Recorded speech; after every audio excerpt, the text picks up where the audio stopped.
pagkain ilalahad sa publiko, punto por punto. Nailabasan niya yung ugali ng tunay. Public apology ang hinihiling ng ina ng isa sa mga ground crew ng Cebu Pacific na minura umano ng aktres na si Claudine Barreto sa Ninoy Aquino International Airport.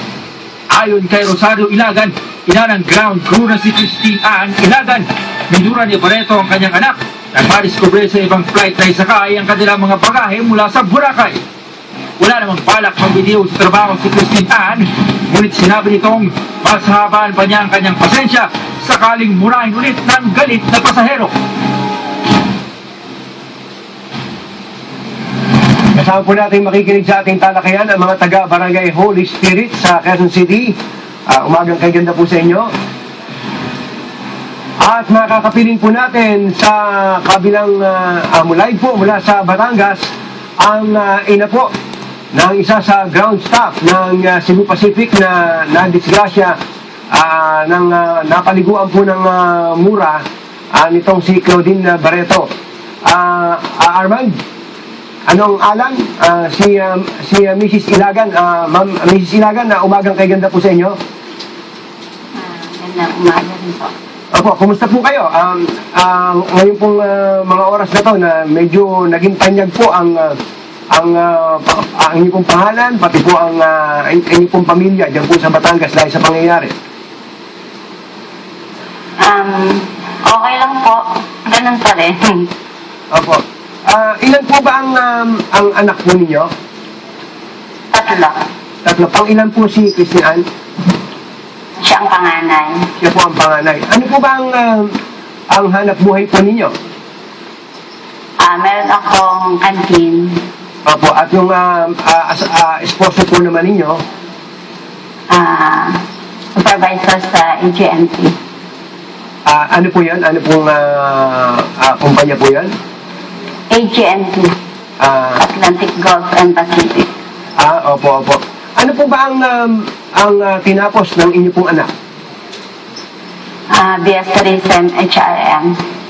Opo. Ano, matagal na ho niyang pangarap na maging flight stewardess, ma'am? Matagal na. Opo.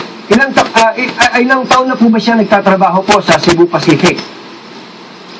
Bago lang siya doon, mga magpipitong buwan pa lamang. Magpipitong buwan. So parang yung pong pagiging ground stewardess ay yun po yung pinakatuntungan para later on siya po ay magiging flight attendant na ganun po ba yung kinukwento niya sa inyo? Ganun na nga. Opo. Kumusta po ang inyong anak ngayon? Ngayon pong mga oras na to? Okay naman siya. Nagpapahinga pa rin. Nagpapahinga. So mula po nung nangyari yung incident last Sunday, ay nag-leave na po ba siya, Ma'am Rosario? Hindi pa. Pumasok pa siya hanggang Miyerkules. Hanggang Miyerkules. Pero nandyan po ba siya sa inyong tahanan sa Batangas? Wala. Andyan sa Manila. Nasa Maynila pa rin pala. Okay, ano po yung ibig niyo sabihin na okay naman siya? Lalo po ngayon at nagiging sentro po ng atensyon ng publiko ang inyo pong anak.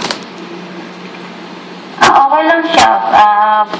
Baka magsimula na ulit siyang magtrabaho. Hindi naman siya naapektuhan ng grabe. Opo. Hindi po ba siya umuwi? Hindi po ba Mother's Day kahapon? Hindi. Hindi siya umuwi. Opo. Bakit daw po? Basta nag-text lang sa akin na hindi na muna siya uuwi. Dahil na day off niya ng Webes Biyernes, Opo. dyan muna lang siya magpapahinga. Opo. So, pakiklarin nyo nga po, hindi naman siya hindi po siya masyado naapektuhan ng pangyayari. Ganun po ba? Tama po ba yung intindi ko? Hindi naman masyado. Opo. Ano lang po naging epekto sa kanya nung pong pangyayaring ito na siya po ay napagsalita na hindi maganda, pagkatapos po ay naging mitya pa po ng bulpihan dyan po sa NAIA.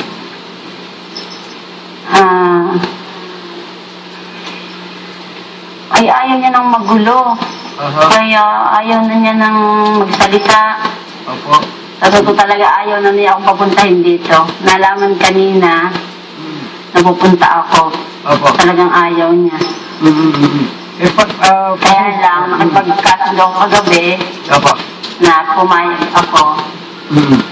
Alam po ninyo, Nakakahiya naman. Opo, yan po ang hinahangaan natin sa mga Pilipino, lalo na po sa katulad po ninyo, na may pagpapahalaga po sa isang salita. Yan po ay ugaling Pilipino. At ugali din po ng mga Pilipino na maging mapagpakumbaba. Tama po ba dinig po namin na kayo po ay humihingi ng public apology kay Claudine Barreto? Sana, kung kakayanin niya. Opo. Pero siguro nung bilang artista, kaya niya yun. Opo. Opo. Si Claudine Barreto po ba ay inyong hinahangaan? Hindi naman ganun, matagal na yon. Dahil hindi na nga ngayon ako nakapag-TV. Marami akong trabaho. Opo. At teka lang po, bago ko lang makalimutan, nung po bang nangyari yung insidente nung sa Sunday, kinuwento na po kaagad sa inyo ng inyong anak yung pangyayari? Noong nakapanood kami ng TV, nun pa lang siya tumawag. Talagang ayaw niya kayong mag-alala pa dun sa pangyayari. Ang una lang text niya, manood kami ng TV. Dahil may kaunting gulo sa naiya. Opo. Yun lang. Tapos nung pagkatapos bago pa namin nalaman sa kanya. Opo.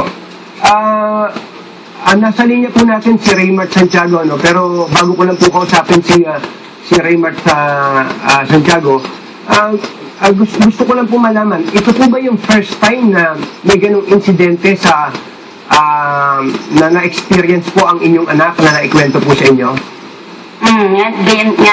Una pa lamang. Una pa lamang, opo. Pero ano